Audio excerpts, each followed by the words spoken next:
जल भराव की समस्या से निपटने के लिए महानगर मुरादाबाद में चलाए जा रहे अतिक्रमण हटाओ अभियान के दौरान व्यापारियों को उजाड़ने से पहले उन्हें बसाने का हर संभव प्रयास किया जाएगा। ये बात मंडलायुक्त मुरादाबाद मंडलांजनेय कुमार सिंह ने अपने कार्यालय में एमडीए नगर निगम के साथ साथ नगर विधायक और महापौर के साथ आयोजित एक बैठक के दौरान कही है। बैठक में नगर आयुक्त दिव्यांशु पटेल, उपाध्यक्ष मुरादाबाद विकास प्राधिकरण शैलेंद्र कुमार सिंह, महापौर विनोद अग्रवाल और नगर विधायक रितेश गुप्ता मौजूद रहे। बैठक में अतिक्रमण और हाउस टैक्स आदि मुद्दों पर चर्चा हुई। इस दौरान गुरहट्टी चौराहे से जैन मंदिर तक जेल वाली पट्टी पर नाले के ऊपर स्थापित खोखों पर नगर निगम द्वारा लाल निशान लगाकर बुलडोजर चलाए जाने वाला प्रकरण छाया रहा। नगर विधायक रितेश गुप्ता ने सुझाव दिया कि जेल रोड के दुकानदारों के कारोबार उजाड़ने से पूर्व उनके कारोबार बसाए जाने का प्रयास किया जाए। बैठक में इस बात पर सहमति बनी कि दुकानदारों को विश्वास में लेने के बाद ही अग्रिम कार्रवाई की जाएगी और दुकानदार के कारोबार उजड़ने से पहले उन्हें बसाने का हर संभव प्रयास प्रशासन द्वारा किया जाएगा। बैठक के विषय में जानकारी देते हुए नगर विधायक रितेश गुप्ता ने बताया। जी, आज आप लोगों की कमिश्नर साहब और दूसरे अधिकारियों के साथ बैठक हुई थी, किस मुद्दे को लेकर थी, क्या निर्णय निकला? आज ये कमिश्नर साहब के साथ मैं, मेयर साहब, डीएम साहब, डीसी साहब और नायक साहब सब मौजूद थे मीटिंग में। ये 2-3 दिन से इशू चल रहा है, नगर निगम के द्वारा जो 80 खोखे हटाने की बात चल रही थी। उसके अलावा लाइन पार में मुख्यमंत्री ग्रिड योजना के अंतर्गत जो रोड को चिन्हित किया गया था और उसके लिए सेंटर ऑफ द रोड से 21 मीटर पे निशान लगा के, लाल निशान लगा के तोड़ की बात की गई थी। उसके अलावा मुरादाबाद में नगर निगम के द्वारा जो टैक्स बढ़ा के व्यापारियों के, डॉक्टर्स के, एक्सपोर्टर्स के और अन्य जनता को भेजा गया है, इन सब मुद्दे पे आज कमिश्नर साहब से और जितने संबंधित अधिकारी हैं उनसे बैठ के बात हुई है। जब तक कोई भी सॉल्यूशन नहीं निकलता है तब तक किसी भी खोखे को नहीं हटाया जाएगा। अगर कोई खोखा हटाया जाएगा तो पहले उनको बसाया जाएगा, उसके बाद उसको हटाया जाएगा। ये बात इस मीटिंग में हुई है। उसके अलावा जो लाइन पार की सड़क जो मुख्यमंत्री ग्रिड योजना में यहाँ के अधिकारियों के द्वारा भेजी गई थी, उसके लिए शासन स्तर पर दोबारा से बात की जाएगी और लाइन पार के लोगों की सहमति से ही वो सड़क बनवाई जाएगी, मतलब वो सड़क भी नहीं बनवाई जाएगी, उसको कैंसिल करवाया जाएगा। टैक्सेशन के लिए जो सुझाव मैंने दिया है, मेरे द्वारा सुझाव और माननीय मेयर साहब के द्वारा सुझाव जो दिया गया है कि हर वार्ड में कैंप लगा के जो बढ़े हुए बिल आए हैं उनका सर्वे दोबारा से कराया जाएगा और जो बड़े बिल जो भेजे गए हैं उस सबके लिए अलग अलग कैंप इसमें लगाए जाएंगे, जिसमें वार्ड के पार्षद और अन्य नेतागण भाजपा के वो मौजूद रहेंगे, कार्यकर्ता मौजूद रहेंगे, उनकी देखरेख में वो सब कैंप लगाए जाएंगे नगर निगम के द्वारा। उसमें नगर निगम की टीम भी रहेगी और जो टैक्स बढ़ के आया है, जैसा कि ये बताया जा रहा था अब तक कि जीआई सर्वे के आधार पर टैक्स लगाया गया है, लेकिन आज ये क्लियर हो गया कि कोई भी टैक्स जीआई सर्वे के आधार पर नहीं लगाया गया है। इन्होंने अपने हिसाब से टैक्स को कैलकुलेट करके 2016 की गणना के हिसाब से टैक्स लगा दिया गया है, जो कि बिल्कुल गलत है। इसका दोबारा से सर्वे किया जाएगा। अच्छा, इस तरह की भी कोई बात हुई है कि जेल रोड पर जो दुकानदार हैं इनको अन्य किसी स्थान पर खोखे आवंटित किए जाएंगे? बिल्कुल ये बात की गई है कि जेल रोड पे जो खोखे हैं उनको अभी नहीं हटाया जाएगा, अभी कोई कार्रवाई उसको हटाने की नहीं की जाएगी, ये बात स्पष्ट हो गई। बैठक के विषय में जब मंडलायुक्त आंजनेय कुमार से बात की गई तो उन्होंने विस्तार पूर्वक जानकारी दी। अतिक्रमण हटाओ अभियान को लेकर आज जो बैठक हुई थी उसमें क्या निर्णय लिए गए?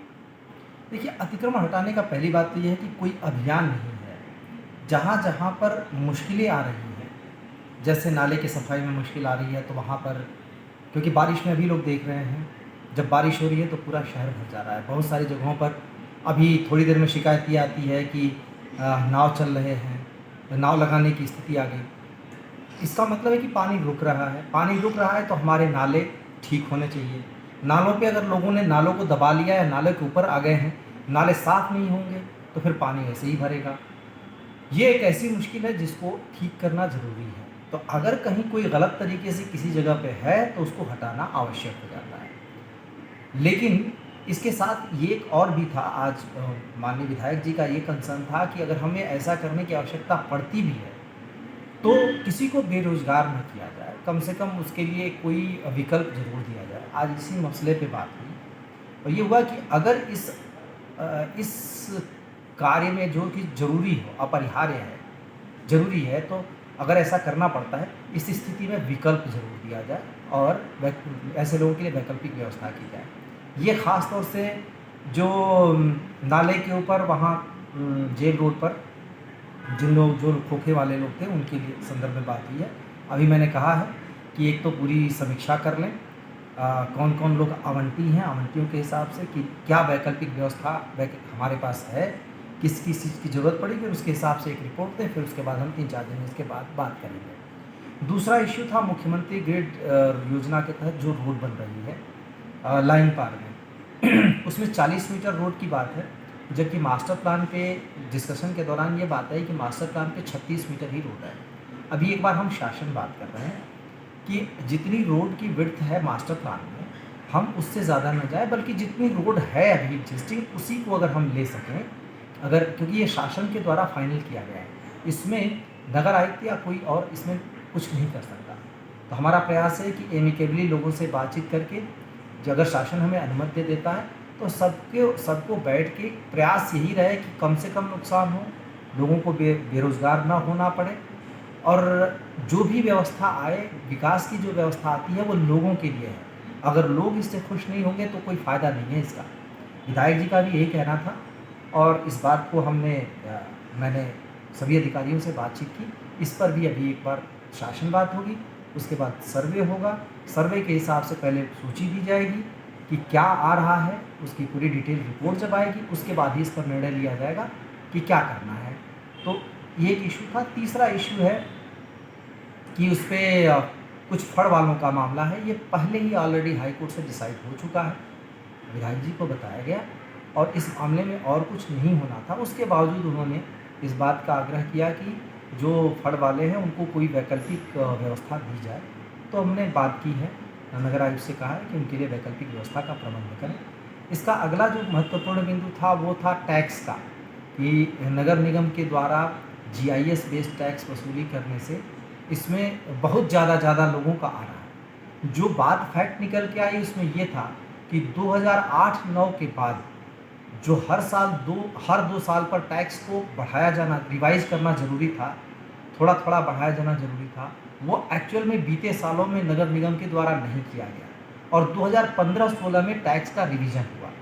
टैक्स का रिवीजन करके उसको उसी अनुपात में बढ़ोतरी की गई, लेकिन लागू नहीं हो सका। लागू हुआ है वो 2024 में जाकर। तो अभी जो लोगों को टैक्स की रिपोर्ट जा रही है उसमें महत्वपूर्ण ये है कि 2015-16 के रेट से है, 2024 के रेट से नहीं। दूसरी बात यह है कि लोगों ने सेल्फ असेसमेंट पहले किया था, तो बहुत सारे लोगों ने अपना छोटा एरिया निकाल के दिया था, और अब जब GIS से मैपिंग हो रही है तो एरिया बड़ा निकल रहा है। आवासीय स्थलों पर कहीं कमर्शियल एक्टिविटी है या कहीं नॉन रेजिडेंशियल यानी अनावासीय एक्टिविटी है, तो उसके लिए भी उनको उसी अनुपात में टैक्स देने की आवश्यकता है, ये बताया गया।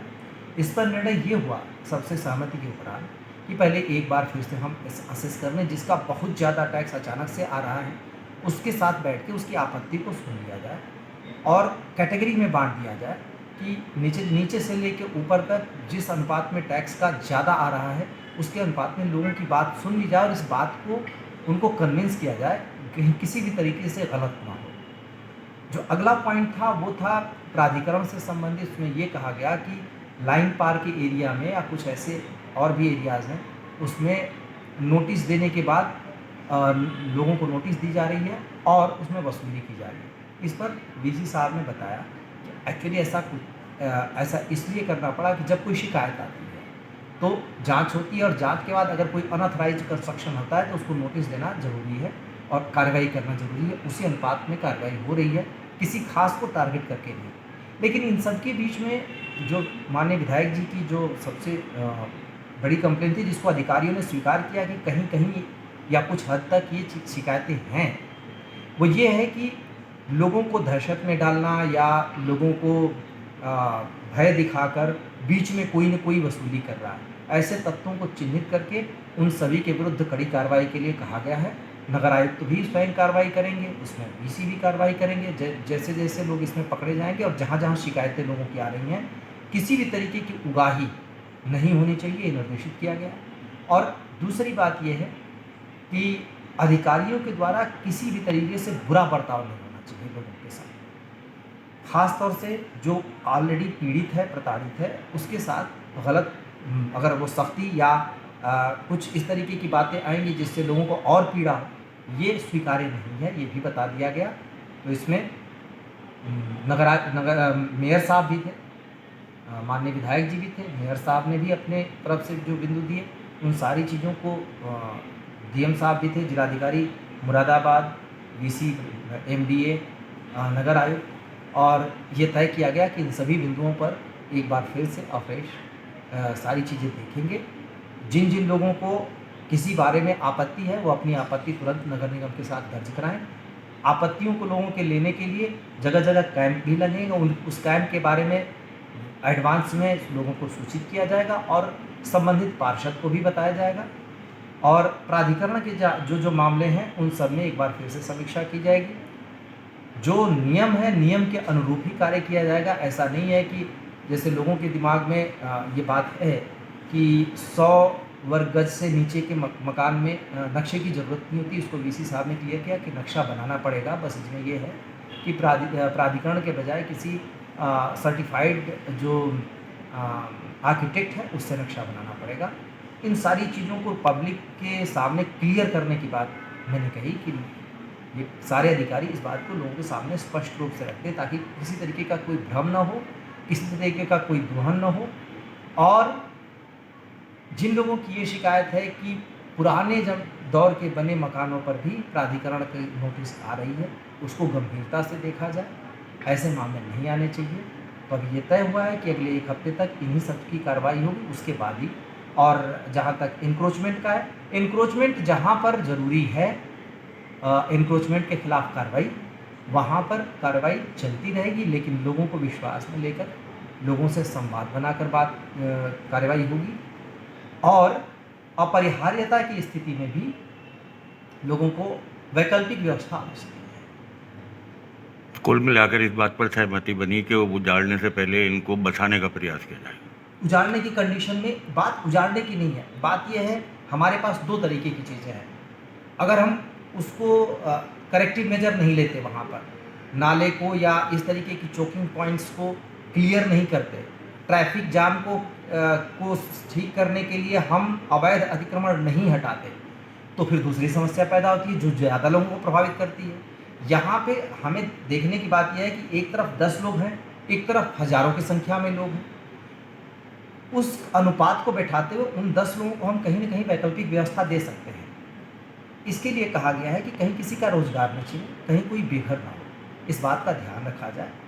और बहुत ज़रूरी कंडीशन में जहाँ पे कोई राउंड अभियान के तौर पर कि नहीं हम तोड़ेंगे ही तोड़ेंगे वाली कंडीशन में न चलाया जाए, ये देखा जाए कि जहाँ अपरिहार्यता है वह उसी स्थिति में किया जाए। और ऐसा करते समय ऐसे लोगों की सूची बनाई जाए जो पूरी तरह से इस पर प्रभावित हो रहे हैं, कहीं बेरोजगार या बेघर हो रहे हैं, उनके लिए वैकल्पिक व्यवस्था बनाने